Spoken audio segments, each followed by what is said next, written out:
Hola chicos, ¿qué tal? ¿Cómo están? Voy a proceder a darles o a enviarles la clase, mejor dicho, la que correspondía esta semana. Les pido nuevamente disculpas por la tardanza, pero ando con demasiado trabajo, fundamentalmente con la carga del resultado de los casos de COVID que hacemos en el laboratorio central hacia Nación. Entonces, de ahí viene mi tardanza por ahí. Eh, bueno, vamos a seguir con el tema de parasitología en que habíamos quedado. ¿Se acuerdan que habíamos visto las diferentes muestras que se podían, eh, con las que se podían hacer determinaciones de tipo parasitológico? Y habíamos quedado en que se podían hacer determinaciones tanto en, en muestras de tejido, ¿sí? Como en materiales de tipo biológico, como por ejemplo también, por ejemplo en orina, a veces se puede hacer también en otros tipos de fluidos, y fundamentalmente si hablamos de parásitos, generalmente hablamos de la coproparasitología, es decir, el estudio parasitológico de la materia fecal, ¿sí?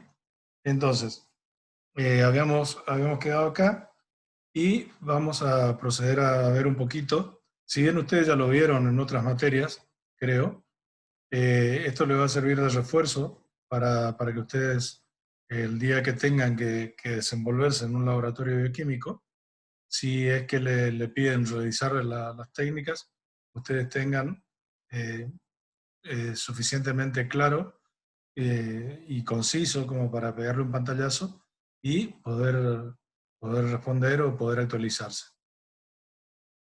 Gracias a Dios, en el mundo de los parásitos no ocurre lo que pasa en el mundo de los virus, ¿sí? Donde vuelta y media estamos en presencia de uno nuevo.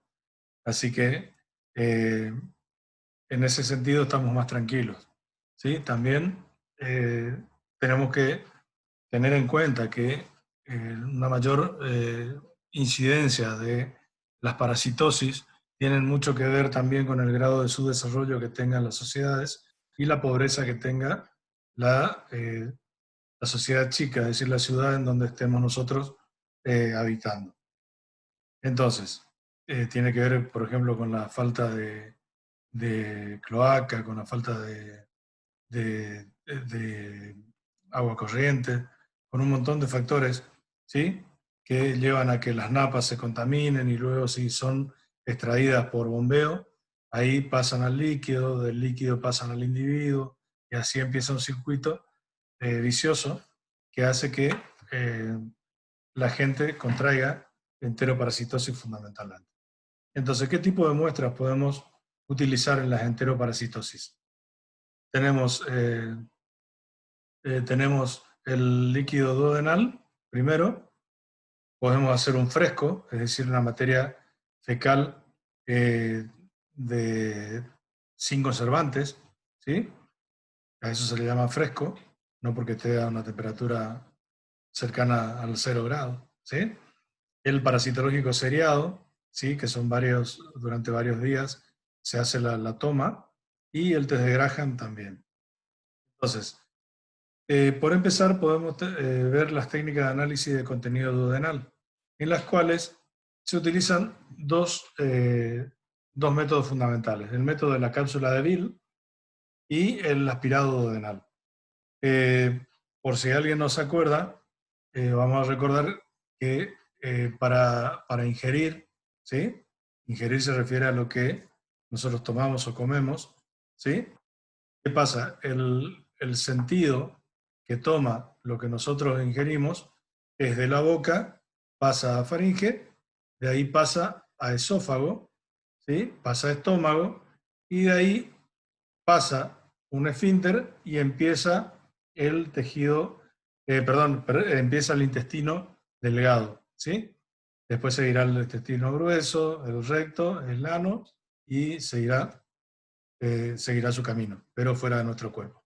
Entonces, ¿qué pasa? Donde se inicia, donde está el estómago y empieza el intestino grueso, esa parte se denomina duodeno, ¿sí? Entonces, ¿qué es lo que tenemos que hacer nosotros? Sacar material de ahí.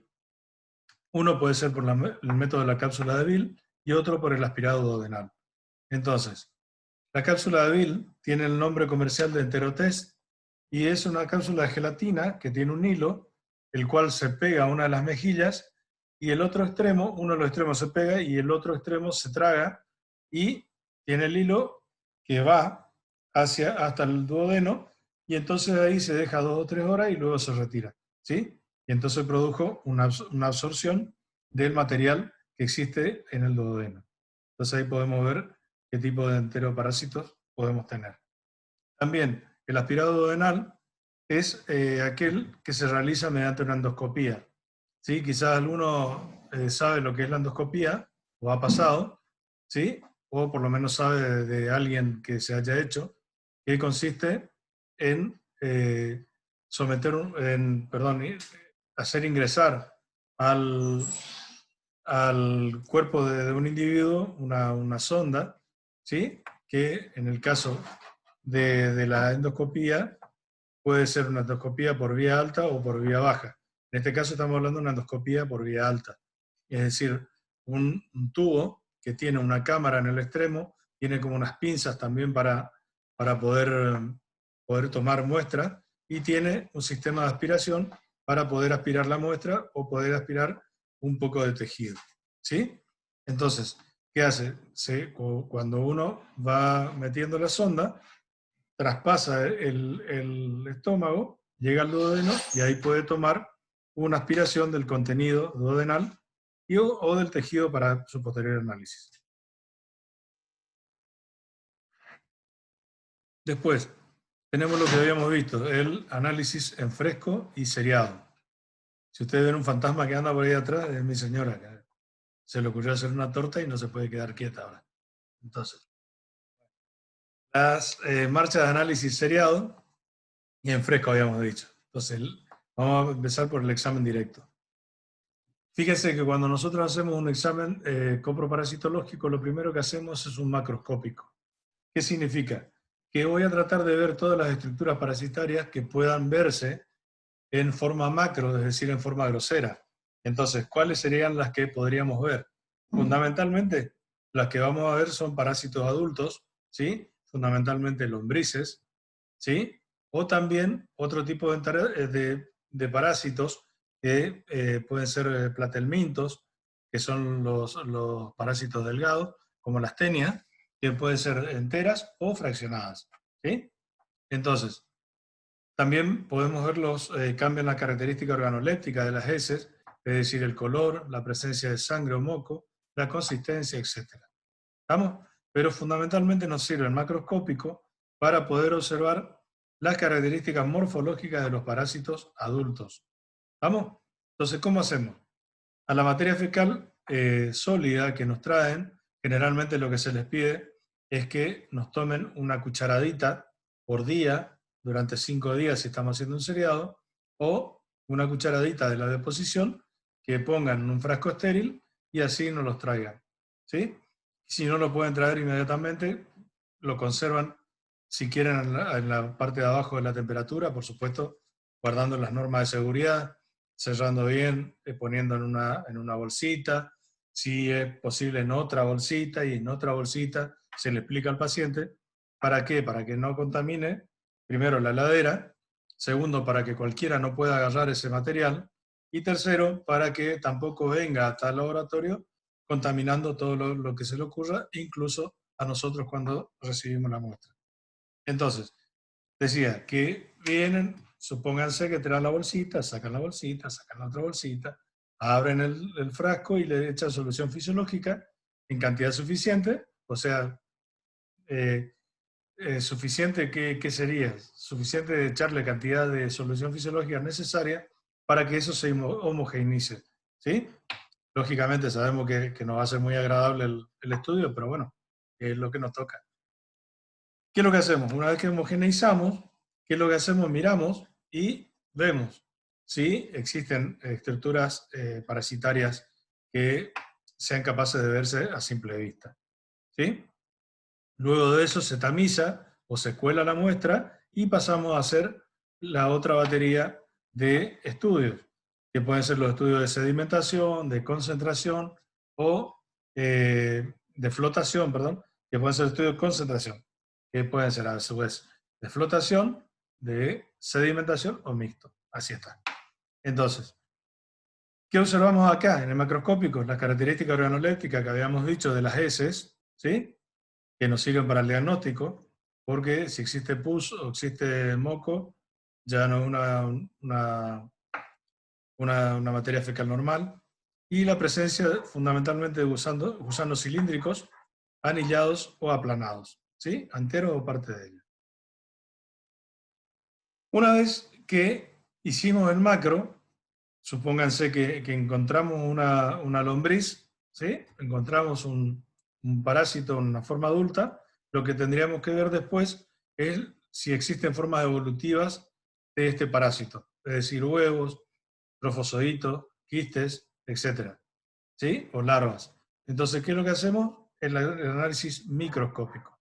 Entonces, ¿cómo hacemos? En los extremos de un portaobjeto, colocar de un lado una gota de solución fisiológica, en el otro una gota de Lugol, y agregar sobre cada gota otra gota de ese homogeneizado de materia fecal. ¿Qué pasa? Se la mezcla y se le cubre con portaobjeto. Entonces, ¿qué es lo que hacemos? Miramos al microscopio a 10 por o 40 por y se recorre la lámina entera y tratamos de ver las formas naturales de los quistes y trofozoitos de los protozoarios, básicamente.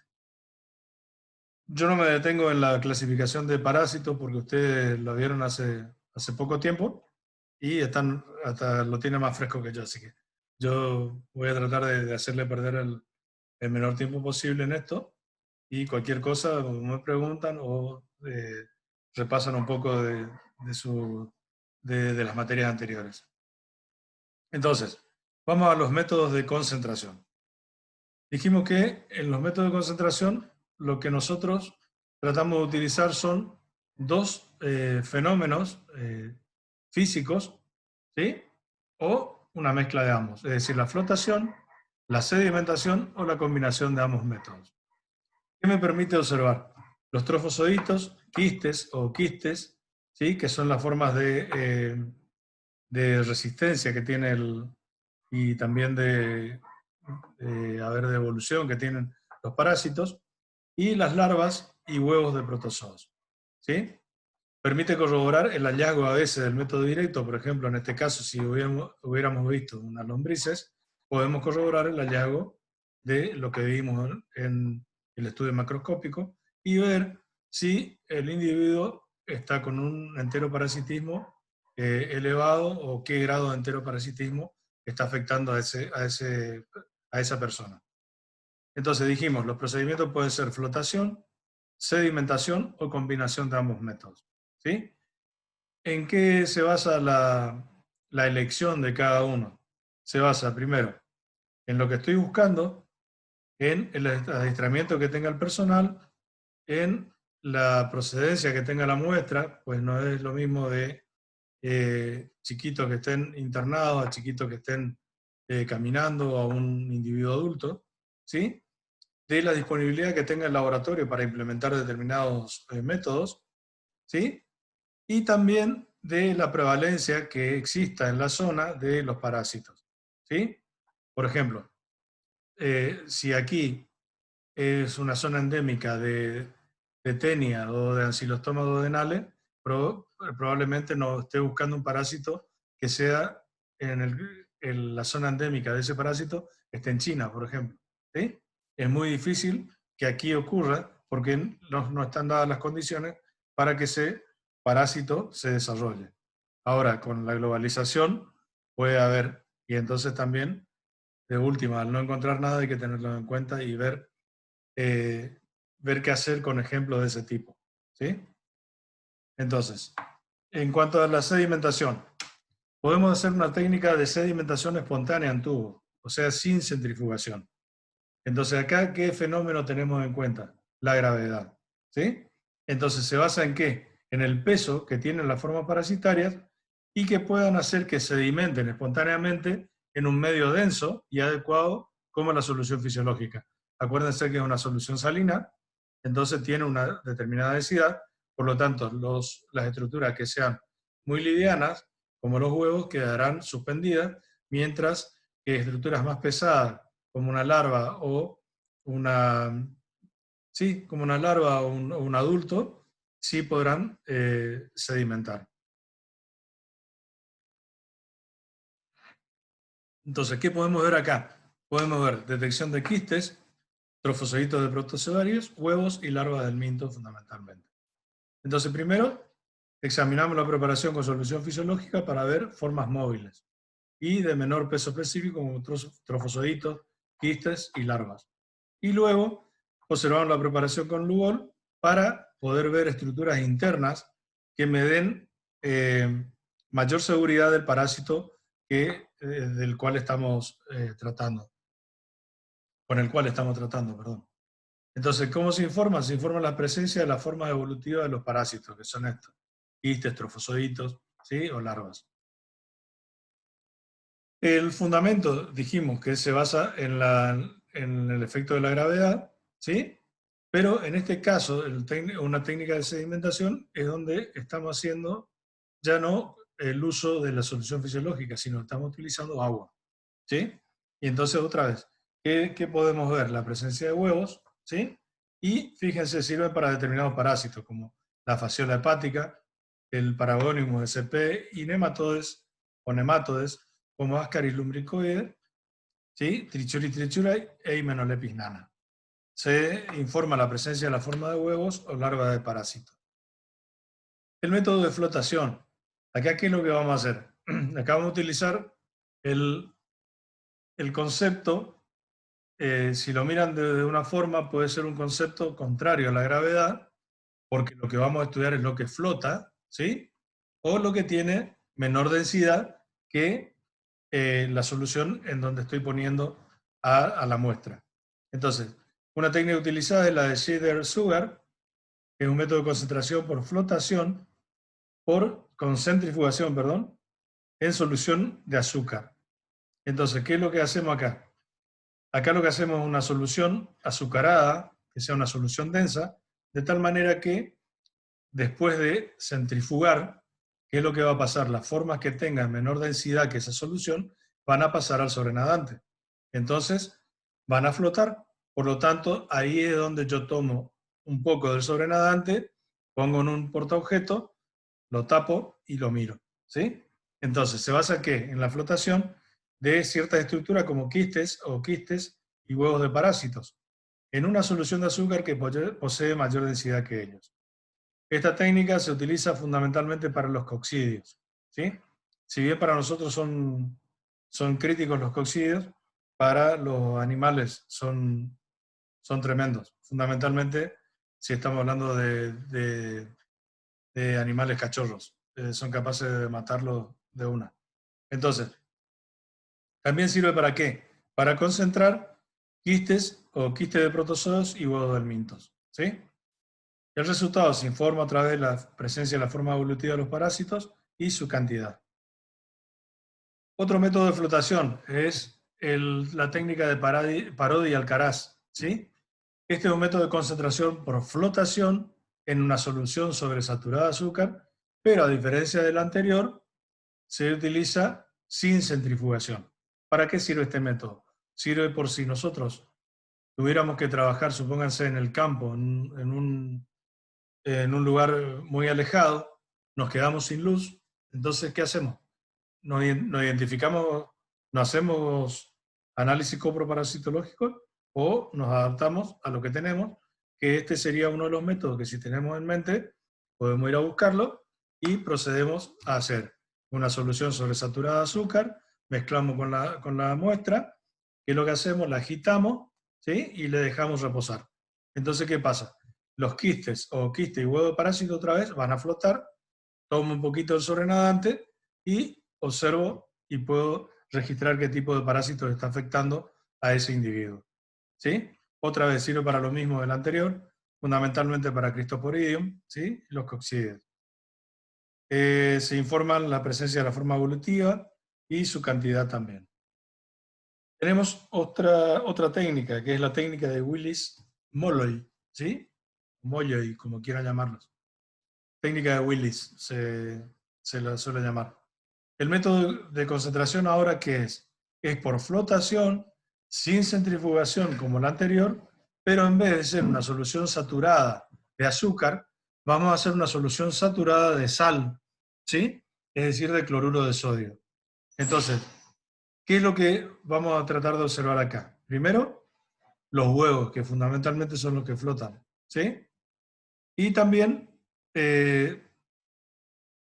fundamentalmente sirve para determinar o para ver huevos de Uncinarias e Hymenopletis nana, ¿sí? Porque flotan fácilmente, mucho más que otros parásitos. Entonces, lo que hacemos es disolver sal en agua caliente hasta que se sature, ¿sí? Se mezcla 1 gramo de heces con 10-20 mililitros de solución saturada de cloruro de sodio, se llena el tubo, se aplica una placa de Petri con la solución hasta el borde, ojímetro, ¿eh? Lo que hacemos entonces es disolver cloruro de sodio en solución saturada. Se llena y se agrega, mejor dicho, se pone un poco, se agrega 1 gramo de heces y después se vuelve a llenar de tal modo que una placa de Petri me quede en contacto con el líquido del sobrenadante del tubo, ¿sí? De esta manera, ¿qué pasa? Se lo deja, ahí se lo deja como 15 minutos y después se levanta esa tapa, ¿sí? Y ahí, ¿qué podemos hacer? O la observamos directamente o también sacar una porción de ese sobrenadante y taparlo con un portaobjeto y aspirarlo con, y mirarlo, ¿sí? ¿Estamos? Directamente o con Lugol. Otra vez, ¿qué informamos? La forma evolutiva de los parásitos y su cantidad. Ahora, existen métodos mixtos que son de sedimentación y de flotación. Una de estas es la técnica de Faust. Es un método de sedimentación y flotación por centrifugación con sulfato de zinc, ¿sí? A una densidad determinada que está ahí y a un porcentaje determinado de sulfato de zinc. Es decir, a 33,3% y una densidad de 1180. ¿Qué es lo que pasa otra vez? Tenemos que los huevos y los quistes de los parásitos van a flotar en la superficie porque van a ser menos densas que el sulfato de zinc, ¿sí? Pero, ¿qué es lo que pasa? Se tiene que controlar bien la densidad de sulfato de zinc y usar agua buena, es decir, filtrada, para los lavados previos. ¿Esta técnica para qué nos sirve? Para ver quistes, huevos de parásitos y también larvas. ¿Estamos? Como los casos anteriores, se informa la forma evolutiva de los parásitos encontrados y la cantidad. Ahora, las técnicas de método de flotación que se usan normalmente, ¿sí? Esto que vimos son métodos que podemos utilizar, pero esta es la que se suele utilizar. Entonces, tenemos que utilizar una solución que sea de mayor densidad a la de los parásitos, ¿sí? De tal manera que les vamos a hacer una centrifugada y después voy a dejar el sedimento, voy a retirar el sedimento. A ver, me explico de vuelta. Lo que hacemos es centrifugar, ¿sí? Le pongo sulfato de zinc con la película y después, ¿qué es lo que voy a hacer? Voy a tratar de ver en la superficie los huevos y después puedo utilizar el sedimento para ver otras formas evolutivas. Los métodos de concentración también pueden ser difásicos y son derivados todos del método de Telemann, ¿sí? Entonces, ¿qué utilizan? Una fase acuosa con una solución de formaldehído y una fase etérea que suele ser el éter sulfúrico, se suele usar, ¿sí? Entonces, los elementos fecales y los parásitos se van a localizar en la fase acuosa o en la interfase agua-éter en función de la característica de un balance que tenga, es decir, la mayor afinidad por el agua o por la fase orgánica o etérea. ¿Sí? Entonces, ¿cómo hacemos? Primero diluyo las heces en agua, ¿sí? Y entonces ahí tengo la fase acuosa, le adiciono el éter y le mezclo suavemente para que se produzca una emulsión, se produce una centrifugación suave y después se puede utilizar método de Telemann, Rivas, Ricci, y son los que más se utilizan esos tres. Entonces, en el de Telemann, fíjense que hay una parte etérea, ¿sí? Hay otra de formol, ¿sí? Y fíjense que hay restos lípidos disueltos en la parte de arriba y en la parte de abajo está el sedimento en donde vamos a buscar los parásitos. ¿Cómo se hace? Una parte de la materia fecal se homogeneiza con dos partes de formol con sal, ¿sí? Después, ¿qué se hace? Se filtra con doble gasa y se coloca en un tubo de centrífuga a la cual se le adicionan 2 mililitros de éter. ¿Estamos? Entonces eso se vuelca suavecito, ¿sí? Porque si no eso tiene proyecciones que pueden ensuciar o pueden lastimar también. Por eso es conveniente hacerlo con mascarilla o por lo menos con antiparra cuando no se tiene mucha cancha con este tipo de análisis. Entonces, ¿qué es lo que hago? La excisión al 2 mililitros de éter, agitamos el tubo y después centrifugamos durante 3 minutos a unos 350 giros más o menos. El sobrenadante se descarta y luego se toma una porción del sedimento y se ven las estructuras que puedan encontrarse. Entonces, ¿para qué sirven todas estas? Dijimos que el método de Telemann sirve para todos los otros métodos mixtos que se formaron en función de este. Entonces, el método que tenemos ahora es el método de Ricci o sedimentación por centrifugación y flotación. Es mixto, ¿sí? Entonces, ¿qué es lo que hacemos? Acá lo que vamos a tratar de ver, ¿sí? El estadio de los parásitos. ¿Y me sirve para qué? Para ver quistes y huevos de estos parásitos. Es poco útil para observar trofosoditos y larvas. ¿Estamos? Entonces, ¿qué es lo que pasa acá? Acá se utiliza el efecto de la concentración de quistes y huevos por sedimentación mediante la centrifugación cuando se le agrega formol y éter para separar y visualizar los elementos parasitarios. O sea, lo que estábamos haciendo acá. ¿Sí? Primero le echamos una solución diluida de formol, que es la formalina, y después le agregamos el éter, homogeneizamos suavemente, centrifugamos y después observamos el sedimento. Después tenemos un método de concentración por migración. Acá ya no utilizamos la centrifugación. Acá tenemos que ver que hay ciertos tipos de parásitos que tienen tropismo positivo, es decir, que tienen la posibilidad de moverse y de viajar o de ir hacia un determinado lugar, y este puede ser por determinadas condiciones del sitio que estén buscando, por la temperatura que sea adecuada, por la cantidad de agua que necesite para su desarrollo, y fundamentalmente son los trofosoditos de protozoa y las larvas del mintos. Entonces, ¿para qué se utiliza normalmente esta técnica? Para la observación de Balantidium coli y Strongyloides stercolaris. ¿Sí? Entonces, ¿qué se pueden observar acá? Trofosoditos y larvas en movimiento. Y también puede verse formas del Enterobius orbicularis, fundamentalmente el macho.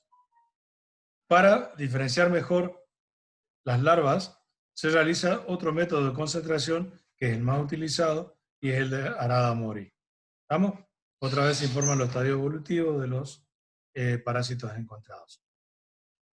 El método de Cato-Katz. Acá lo que se hace primero es concentrar por tamizado, ¿sí?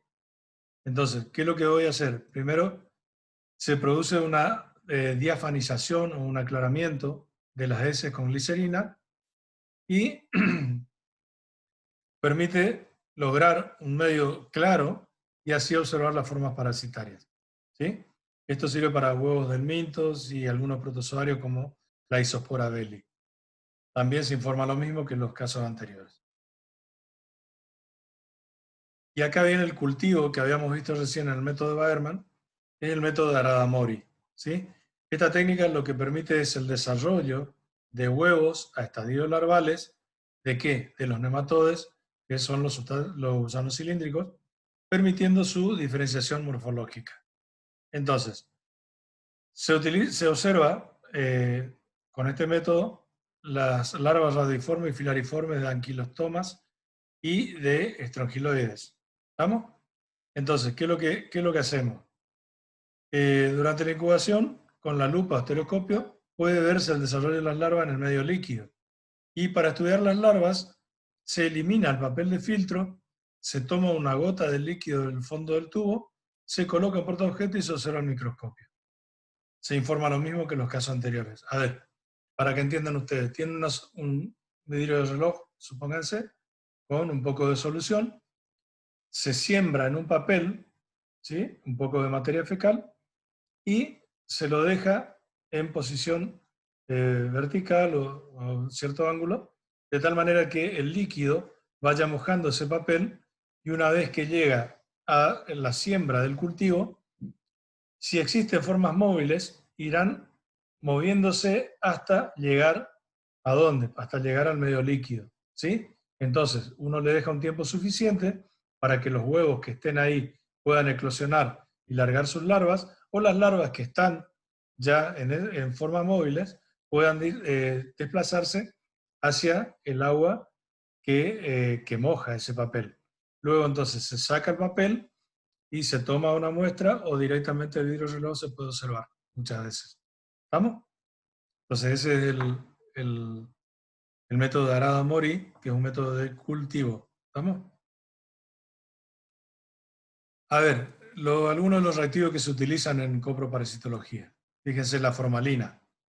La formalina es nada más que formol al 10%. Las chicas que son mamás van a entender por qué generalmente los chiquitos casi siempre tienen parásitos.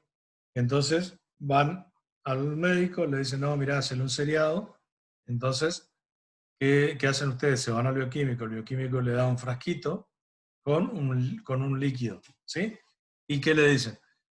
Mami, juntá 5 cucharaditas, una cada día, durante 5 días, y después tráeme. ¿Estamos? Entonces, ese líquido que le dieron, que tiene un olorcito fuerte, se llama formol. ¿Estamos? Entonces, ¿para qué se utiliza el formol, el 10% de la formalina? Para que se preserven bien las formas de los parásitos. ¿Por qué? Porque es un fijador, un disecante. Entonces lo que hace, mejor dicho, no disecante, sino un fijador de estructuras. Entonces lo que hace es que las formas que estén ahí se conserven. ¿Estamos? Se conservan como tal. Y tampoco es una solución tan agresiva como para que se destruyan. Después está el reactivo MIF, que contiene mertiolate, yodo y formol. ¿Sí? Acá le dejo cómo se prepara. 250 mililitros de agua destilada, 200 mililitros de mertiolate, ¿sí? Que tiene yodo, 25 mililitros de formol y 5 mililitros de glicerina. Se le adiciona 1 gramo de S fresca por cada 10 mililitros de solución MIF y al momento de usar se mezclan 23,5 mililitros de esta solución con 1,5 mililitros de Lugol concentrado. También el reactivo PBA o alcohol polivinílico. ¿Sí? Esto yo les voy nombrando como para que ustedes vayan sabiendo qué es lo que le pueden pedir algún día. Este es un fijador, sí. Vieron que me confundí con el anterior. En este caso es un fijador. El otro, a ver, sí, también era fijador. Estoy hablando para abajo. La formalina es un fijador también. Entonces, ¿qué hacemos? Utilizamos para fijar las estructuras al portaobjeto. ¿Estamos? Y luego se le pone un cubre y se los deja y se puede conservar por un buen tiempo. El reactivo SAF, este se utiliza mucho, ¿sí? Y son 3 gotas de fijador con un poco de materia fecal y se deja secar. Se puede guardar hasta 2 meses para coloración posterior y se conservan frescos. ¿Vamos? Mezclando una parte de ese con 3 partes de fijador y conservar de manera tapada. Hasta acá yo creo que llegamos hoy, ¿sí? Vamos a tratar de ver la marcha esta, la clase que viene, ¿sí? Y bueno, y continuaremos con los restantes. Bueno chicos, espero que que haya sido productiva la clase y bueno, nos estamos encontrando la semana que viene si Dios quiere. ¿Sí? Bueno, gente, buen fin de semana que se acerca y tomen todas las precauciones posibles, chicos, y a cuidarse.